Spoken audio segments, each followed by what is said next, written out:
प्रिय छात्रों नमस्कार। एनसीईआरटी फिजिक्स कक्षा 12वीं में आपका स्वागत है। आज का हमारा टॉपिक है सतत आवेश वितरण। तो सबसे पहले हम ये समझ लेते हैं कि सतत आवेश वितरण होता क्या है। अभी तक हम लोग बिंदु आवेश के बारे में पढ़ रहे थे और बिंदु आवेश आप जानते ही हैं आखिर क्या कहलाता है। बिंदु आवेश यानी कि एक पॉइंट के रूप में रखा हुआ चार्ज जो कि स्थिर होता है, और इस तरीके से हम बिंदु आवेश के निकायों के बारे में भी पढ़ चुके हैं कि एक चार्ज यहाँ पर है, एक यहाँ पर यदि रखा हुआ है, एक यहाँ पर रखा हुआ है और यदि एक यहाँ पर रखा हुआ है तो इसे हम बोलते थे आवेश निकाय। आवेश निकाय यानी कि आवेशों का जोड़ा। लेकिन आज हम कुछ नया पढ़ने वाले हैं जिसको बोलते हैं सतत आवेश वितरण। तो इसके एक एक मीनिंग को समझ लेते हैं। सतत का मतलब होता है लगातार, आवेश का मतलब आवेश ही रहेगा और वितरण का मतलब होता है बंटना। वितरण का मतलब बंटना। अब यदि हम बात करें यहाँ पर, तो पहले हम बिंदु आवेश के बारे में पढ़ रहे थे, लेकिन यदि चार्ज लगातार किसी पदार्थ पर, किसी चालक पर आता है तो वो कंटिन्यूअसली आता है, लगातार आता है, वो उसके बारे में हम लोग आज पढ़ने वाले हैं। तो ये चार्ज आखिर आता कहाँ से है इसके बारे में सबसे पहले देख लेते हैं। तो यदि हम यहाँ पर हमारे पास बहुत सारे चार्जेस हैं जो कि हमने स्टोर करके रखे हुए हैं।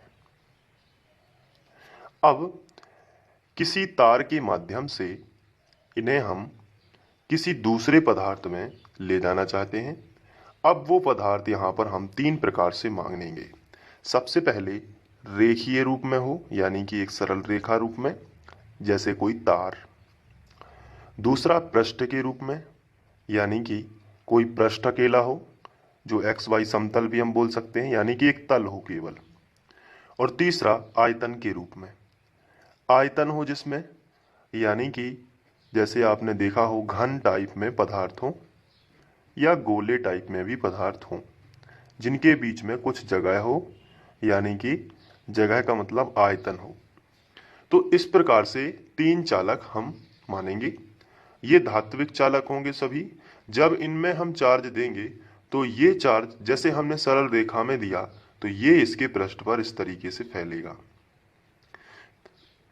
यानी कि पूरे तार में ये जो चार्ज है सतत रूप से वितरित हो जाएगा।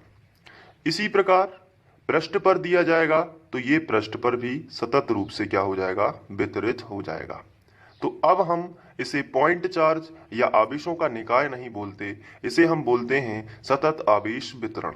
जैसे किसी आयतन वाले भाग पर यदि इसी स्टोर से चार्ज दिए जाते हैं तो इसके ये पूरे हिस्से पर फैल जाते हैं, और कुछ ऐसे चार्ज होते हैं जो पृष्ठ पर फैल जाते हैं, वो हम आगे जाके पढ़ेंगे। लेकिन आपको बहुत ही सिंपल भाषा में हर कॉन्सेप्ट क्लियर करना है। तो सबसे पहले हम सतत आवेश वितरण के बारे में समझ चुके हैं कि अच्छा आवेश वितरित होता है, लगातार वितरित होता है, जिसमें हम तीन प्रकार के धात्विक चालक ले रहे हैं, रेखीय, पृष्ठीय और आयतन। तो ये है सतत आवेश वितरण। लेकिन इस टॉपिक के अंतर्गत हमें कुछ महत्वपूर्ण बातें ध्यान रखनी है जो हमें आगे आने वाले जितने भी डेरिवेशन होंगे वहां पे ये काम में आने वाली है। इसलिए हम ये क्वेश्चन एग्जाम में बहुत ही कम आता है या ना के बराबर है कि सतत आवेश वितरण क्या होता है। लेकिन इसमें जो डीपली कुछ क्वेश्चन है जो कि डेरिवेशन में काम आते हैं, इसलिए ये टॉपिक मैंने यहाँ पर लिया है। अब चूंकि हम यहाँ पर अच्छे से समझ रहे हैं इसलिए थोड़ा इसको भी ध्यान से देख लेते हैं। रेखीय क्या, रेखीय आवेश में वितरण होता है तो ये हमें पढ़ने की जरूरत ही क्यों है। तो इसका कारण बहुत ही सिंपल है कि जैसे अब हमें रेखीय आवेश वितरण पढ़ना उतना जरूरी नहीं है जितना हमें रेखीय आवेश घनत्व पढ़ना है। तो अब आप सोच रहे होंगे ये नया घनत्व शब्द कहाँ से आ गया और इसको हमें क्यों पढ़ना है। तो मैं आपको यहाँ पे थोड़ा क्लियर कर देता हूँ कि सतत आवेश वितरण के अंतर्गत हमें तीन टॉपिक पढ़ना है: रेखीय आवेश घनत्व, पृष्ठीय आवेश घनत्व और आयतन आवेश घनत्व। मेन रीजन यही है आपको कि रेखीय, आपको पता होना चाहिए रेखीय आवेश घनत्व क्या है, पृष्ठीय आवेश घनत्व क्या है और आयतन आवेश घनत्व क्या है। तो अब हम रेखीय आवेश के बारे में तो पढ़ चुके हैं। रेखीय आवेश यानी कि एक चालक तार होता है जिसको यदि चार्ज दिया जाए तो ये चार्ज इस रेखा यानी कि इस रेखा टाइप चालक में पूरी लंबाई में फैल जाता है। तो जब रेखीय आवेश वितरण है तो हमें घनत्व पढ़ने की जरूरत ही क्यों है, रेखीय आवेश घनत्व।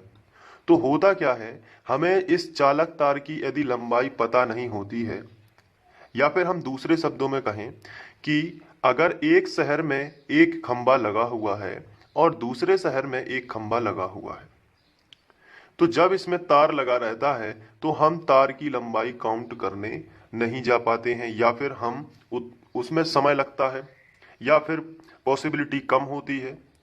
तो ऐसी स्थिति में हम पूरे तार का चार्ज नहीं नाप पाते। तो हमें उस चार्ज को पता भी करना होता है, पूरे का नहीं लेकिन घनत्व तो पता चल जाता है कि कितनी मात्रा में चार्ज है। तो घनत्व के लिए हम क्या करते हैं, उसकी एकांक लंबाई को चुन लेते हैं। एकांक लंबाई का मतलब ये होता है उसके छोटे से हिस्से को चुन लेते हैं और उसमें काउंट करते हैं कि कितने चार्ज। जैसे इस खंबे से लेके इस खंबे तक पूरे तार में 10 लाख चार्जेस हैं, लेकिन हमें वो काउंट नहीं करना। हमने क्या किया, इसके एकांक लंबाई को हमने यहां से यहां तक नापा, एकांक लंबाई नापी। यानी एकांक लंबाई का मतलब होता है 1 मीटर हो सकता है अपनी सुविधा अनुसार, 1 मीटर 1 सेंटीमीटर जो भी। तो हमने उसे एकांक किया, यानी हमने उसे एक के फॉर्म में बदला, हो सकता है 1 मीटर हो। अब हमने उसमें चार्ज को काउंट किया, तो हमने लंबाई जो है कितनी है 1 मीटर, और उसमें क्या निकालना है, आवेश। तो आवेश निकालना है किसमें, पर मीटर, यानी कि आवेश निकालना है दूरी के फॉर्म में। तो हमने क्या किया, इसमें जो दूरी है इसके अंदर जितना आवेश होगा उसे ही हम बोलेंगे, चूंकि रेखा आवेश है इसलिए रेखीय आवेश घनत्व। तो इसे हमने क्यों नापना है, इसको एक सिंपल सी भाषा में समझते हैं। उसके पहले आप ये सोच रहे होंगे कि इससे हमें पूरे तार का आवेश कैसे पता चलेगा, ये तो केवल 1 मीटर का है। तो मैं यहाँ पर ये बता दूं कि घनत्व वहां पे उस तार में जितने चार्ज हैं, कितने चार्ज हैं, वो ताकत को दर्शाता है। जैसे अगर हम बात करें कि एक बाल्टी पानी है, अगर इसमें हमने एक बाल्टी पानी में कोई पदार्थ मिला दिया, जैसे चीनी मिला दी, थोड़ा सा आपको ध्यान से समझना है, जैसे चीनी मिला दी, तो अब आप यदि इस पानी के 1 सेंटीमीटर घन आयतन यानी कि इतने, या हम कहें 1 चम्मच को बाहर निकालें, और सिंपल भाषा में 1 चम्मच पानी को बाहर निकालें और उस चीनी को चखते हैं तो कितनी मीठी है, ये हम उस चम्मच में जो पानी आया है उसमें चीनी भी घुली हुई है, तो उसको यदि चखते हैं तो हम बता देते हैं कि ये पानी कितना मीठा है और कितना मीठा नहीं है। तो जितना 1 चम्मच में मीठा होगा उतना ही तो पूरे पानी में होगा। इसी प्रकार यदि इस तार की लंबाई में हर एकांक लंबाई तो सभी जगह होगी, यदि यहां से यहां नापे तो भी एकांक होगी यहां से, तो हम इस एकांक लंबाई में ये पता कर लेते हैं कि चार्ज कितनी ज्यादा मात्रा में है। जैसे एक तार में यहां से यहां तक 10 चार्ज मिले एकांक लंबाई में, एकांक लंबाई में 10 चार्ज मिले, लेकिन दूसरा तार है उसकी एकांक लंबाई में 12 चार्ज मिले, तो हम कह सकते हैं इसमें ज्यादा घनत्व है, इसमें ज्यादा चार्जेस हैं इस पूरे तार में, क्योंकि इसके पर लंबाई में चार्ज जो है बहुत ज्यादा है इसकी तुलना में। तो यही है इसका महत्व।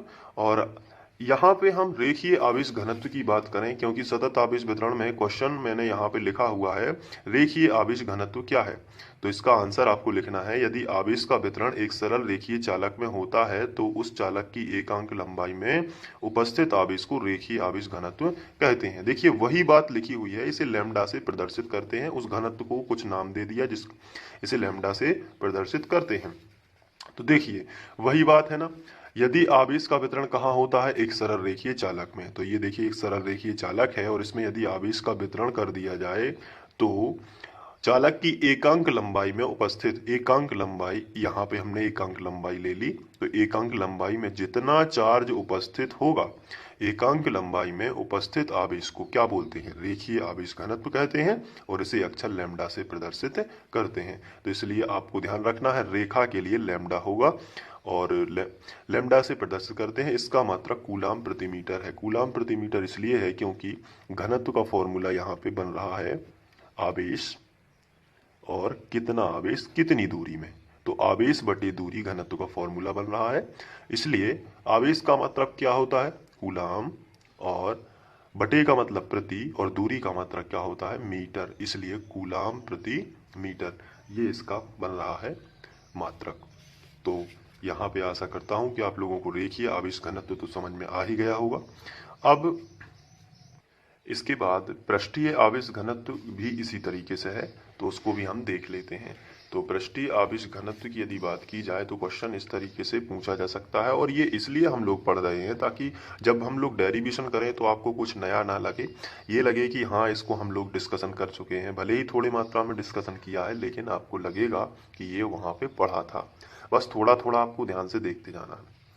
तो यहाँ पे देखिए, पृष्ठीय आवेश घनत्व की यदि बात की जाए तो यदि आवेश का वितरण किसी चालक के पृष्ठ पर होता है, तो बस यहीं से इसका शुरू हो जाता है। यदि आवेश का वितरण चालक के किसी पृष्ठ पर होता है, मान के चलिए ये कोई पृष्ठ है, और यहाँ पर यदि आवेश का वितरण हो जाता है तो पूरे में यदि चार्जेस आ जाते हैं, मान के चलिए पूरे में चार्जेस आ गए, तो अब इसका हो सकता है कितना बड़ा पृष्ठ है हमें तो मालूम नहीं है, लेकिन हमें पता करना है कि इसमें चार्जेस की ताकत कितनी है। तो हम क्या करते हैं, इसमें से 1 सेंटीमीटर या 1 मीटर, 1 1 मीटर वाला एक चौकोर या वर्गाकार, या हम बोलेंगे 1 सेंटीमीटर स्क्वायर निकाल लेंगे। तो इसमें देखेंगे कि चार्ज कितने घने हुए हैं, यानी कि कितने घने का मतलब है कि कितने ज़्यादा हैं या कितने कम हैं। तो हम इससे पता कर लेंगे कि कितना घनत्व है, जिसे हम सिग्मा से प्रदर्शित करते हैं। तो बस ये भी आपको स्क्रीनशॉट ले लेना है। यदि आवेश का वितरण किसी चालक के पृष्ठ पर होता है तो उस चालक के एकांक क्षेत्रफल में, एकांक क्षेत्रफल आप समझ गए होंगे, क्षेत्रफल यानी कि 1 सेंटीमीटर स्क्वायर हो सकता है, और एकांक क्षेत्रफल में जितना चार्ज होगा उपस्थित आवेश पृष्ठीय आवेश घनत्व कहलाता है, और इसे भी याद रखना है सिग्मा से। अब यही चीजें आपको काम में आने वाली हैं। रेखीय आवेश वितरण में रेखीय आवेश घनत्व को लैम्डा से प्रदर्शित करते हैं, जबकि पृष्ठीय आवेश घनत्व को सिग्मा से प्रदर्शित करते हैं। तो ये छोटी छोटी परिभाषा है, मैं बता देता हूँ, दोनों के आप स्क्रीनशॉट ले लीजिए और उनको नोट्स में लिख लीजिए। तो सबसे पहले हम लोगों ने देखा कि सतत आवेश वितरण क्या है। अभी एक चीज और रह गई है, आयतन आवेश घनत्व, तो वो भी हम लोग इसी में देखेंगे। लेकिन उसके पहले मैं बता देता हूँ कि सतत आवेश वितरण जो है, इसमें इसका ज़्यादा कोई रोल नहीं है, लेकिन उसके अंतर्गत ही आने वाली 3 चीज़ें जो है बहुत ही इंपॉर्टेंट हो जाती हैं, जैसे रेखीय आवेश घनत्व। तो इसका स्क्रीनशॉट लेके आप इसे नोट्स में लिख लीजिए, और इतना ही आपको पता होना चाहिए फिलहाल। इसके बाद ये है पृष्ठीय आवेश घनत्व, इसका भी आप स्क्रीनशॉट ले लीजिए। फिर एक और चीज़ पढ़ने वाले हैं, आयतन आवेश घनत्व, उसका भी आप स्क्रीनशॉट ले लीजिएगा। तो ये है छोटी छोटी बातें, और यदि फिर भी आपको कोई डाउट होता है तो आप मुझे बताएंगे। चलिए आयतन आवेश घनत्व को भी देख लेते हैं। तो आयतन आवेश घनत्व जो है उससे ही मिलता जुलता है, और इसमें आपको वही चीज लिखी है। यदि आवेश का वितरण बस यहाँ पे बदल गया है, किसी चालक के संपूर्ण आयतन में होता है, वहां पर संपूर्ण पृष्ठ था, यहाँ पे आपको जोड़ देना है संपूर्ण आयतन में होता है। तो चालक के एकांक आयतन में उपस्थित आवेश, तो अब यहाँ पे, वहां पे एकांक क्षेत्रफल था, अब यहाँ पे जुड़ गया है एकांक आयतन। तो एकांक आयतन में उपस्थित आवेश को आयतन आवेश घनत्व कहते हैं। इसे अक्षर रो से प्रदर्शित करते हैं, ये पी नहीं है, ये रो है, RHO। तो इसे हम रो से दर्शाते हैं, और इसका मात्रक कूलाम प्रति मीटर घन है।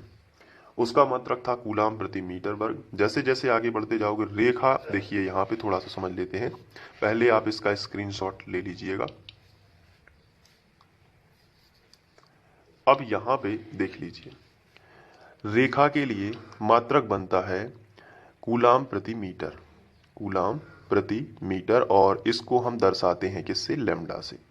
पृष्ठ के लिए बनता है कूलाम प्रति मीटर वर्ग, कूलाम प्रति मीटर वर्ग, इसे दर्शाते हैं सिग्मा से। और कोई आयतन होता है तो उसके लिए बन जाता है कूलाम प्रति मीटर घन, कूलाम प्रति मीटर घन, और इसे हम दर्शाते हैं रो से।